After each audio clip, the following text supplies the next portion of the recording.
Have you ever been so kind to someone that you felt like a fool? Given so much that people started taking you for granted? Smiled through your own pain just to keep everyone else comfortable? Here's the truth. You weren't being kind. You were being nice. And there's a difference that changes everything. In the next 10 minutes, I'm going to show you what real kindness actually looks like. Not the performance, not the doormat, but a power so rare that you can save someone's life just with your kind words. And when you learn this difference, you won't just transform your own life. You'll become a ripple that changes everyone around you. Let me show you what the unicorns know. In the western reaches of Emberhollow, where moonlight pools like silver water, there exists a sacred place called the Silver Meadow, and it is here that the unicorns dwell. Now, I know what you might be thinking. Unicorns? Those gentle, harmless creatures from children's stories? Well, not quite. In Emberhollow, unicorns are guardians of truth. Their presence alone reveals what is real and what is pretense. They can sense deception from a mile away, a masked heart, a false smile, the hollow performance of politeness. And this is why Lunara, the founding unicorn guardian, has something vital to teach every seeker about kindness. Because here's a truth most people never learn. There is a difference between being nice and being kind.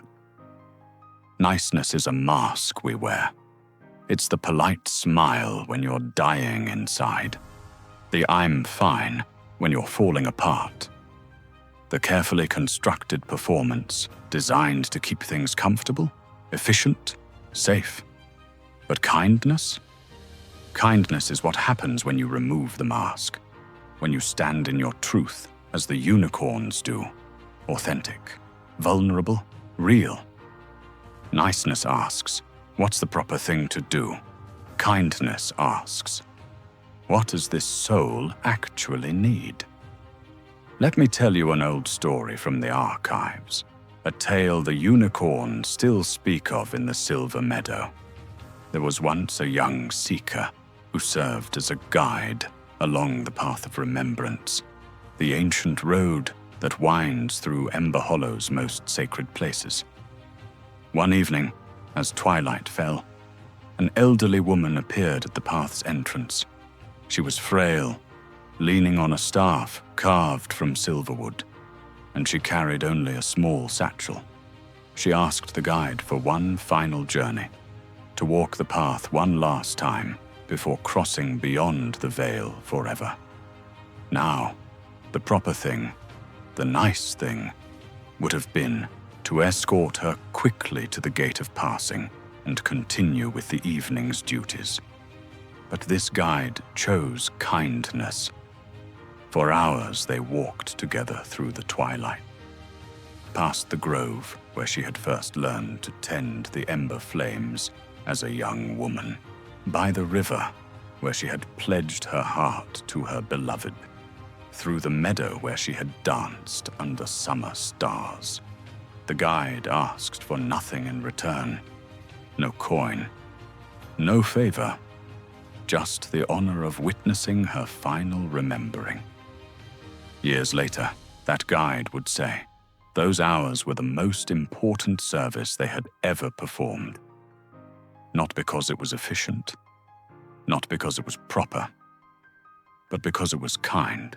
The unicorns understand something we've forgotten. Kindness is not weakness. It's not being a doormat.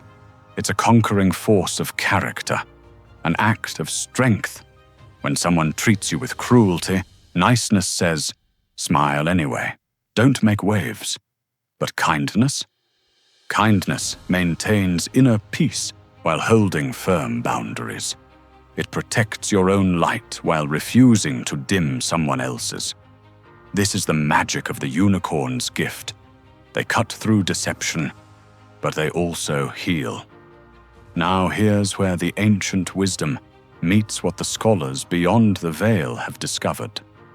When you perform even one act of genuine kindness, your body floods with healing energies, what the healers call serotonin, which mends wounds and calms your spirit. Endorphins reduce pain. Oxytocin opens your heart and strengthens your blood. But it doesn't stop with you. When someone witnesses your kindness, even if they're not the recipient, they experience the same surge of life-giving energy, and they become significantly more likely to perform their own act of kindness. The unicorns call this the ripple. Some call it the boomerang. One kind act creates a wave that moves through an entire realm. What you put into the world is exactly what returns to your own heart. But here's what stops most seekers. They think kindness requires grand gestures, moving mountains, changing the world overnight. The unicorns know better. They understand the power of the small action. There's a tale told in the Whispering Woods about a hermit who lived on the edge of the realm. His name was Borin the Silent. For decades, he came to the village market each week, cold, unfriendly, keeping to himself. No one much cared for his presence, but there was one merchant who made it a point to say the same thing every single time they met. "The village is brighter with you here, Borin."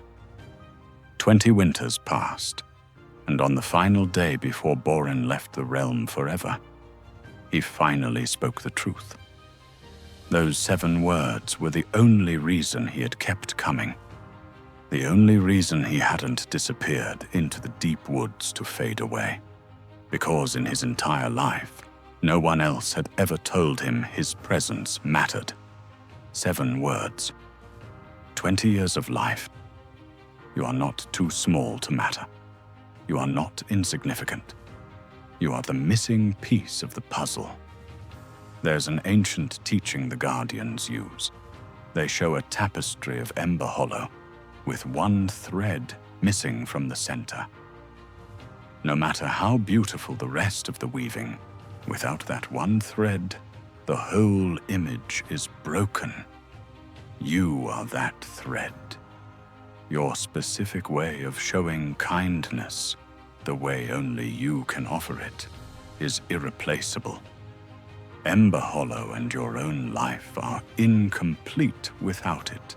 So let me give you 3 practices, 3 ways to walk in the unicorn's truth. First, the 3-breath pause. When someone finishes speaking, take 3 full breaths before you respond.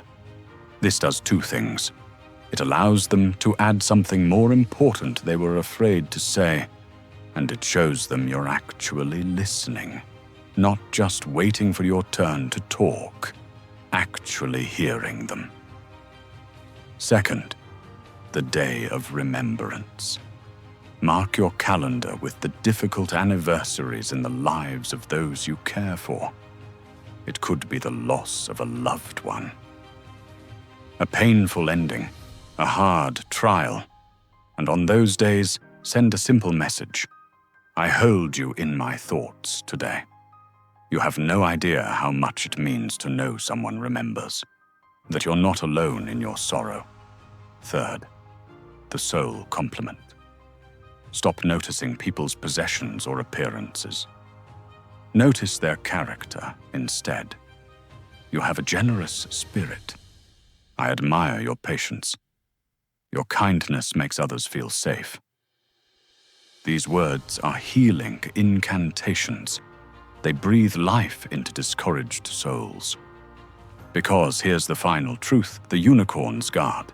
The greatest act of kindness is simply letting someone know they are seen, that they matter, that Emberhollow is better because they walk its paths.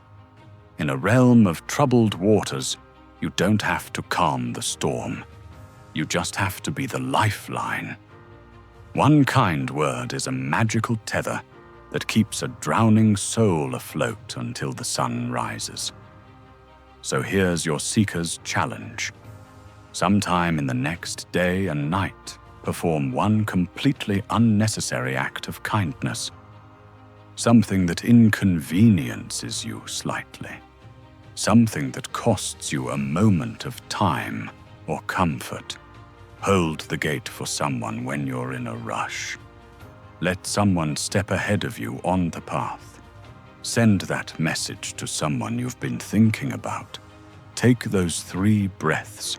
Do it not because it's proper, not because it's nice, but because it's kind. And then notice, really notice, how it changes something inside you. How you begin to stand in your truth like the unicorns. Lunara and the unicorns are watching, Seeker, waiting to see if you'll choose the mask or the light. And if you are not yet ready to set down your lantern, there is another path waiting for you on your screen now. Step through. The realm has more to teach you if you are willing. Until next time, stay steady. Stay kind, my friend, and I will see you on the path.